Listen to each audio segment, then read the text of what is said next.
Okay, from Melissa Malasaga, what is the rationale behind implementing a Romeo and Juliet clause in the law?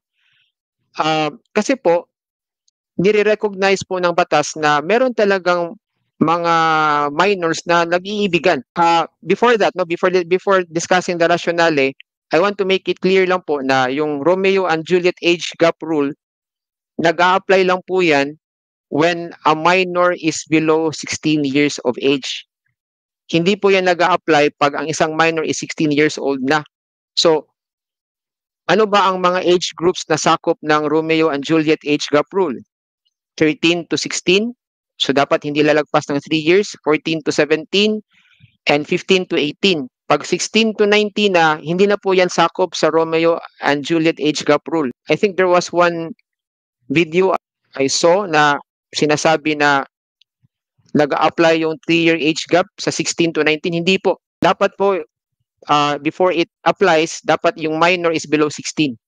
So hanggang 15 to 18 lang po yung age gap no na limit ng Romeo and Juliet age gap rule. 15 and 18 no. So ano ba ang rationale no behind implementing a Romeo and Juliet clause?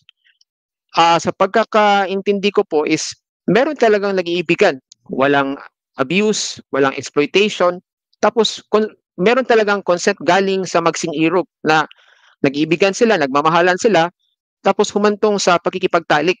So, nire-recognize po yan ng batas natin na merong ganyang mga situations na of young couples engaging in sex out of pure love, out of, sabihin na natin curiosity. Tayong lahat naman siguro naka-experience ng parang na in love tayo sa nung mga bata pa tayo, di ba? So, nire-recognize po yan ng batas. Kaya ginawa ng Romeo and Juliet age gap rule para hindi naman po malagay sa alanganin yung ganyang klaseng edad ng mga bata na kung walang, isipin nyo lang po, kung walang Romeo and Juliet age gap rule, maraming malalagay sa sa kulungan na mga bata na nag-iibigan talaga.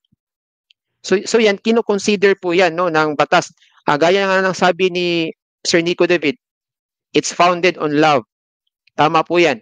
Yes, the law is hard, but it is the law. Dura lex sed lex, but the law is also considerate.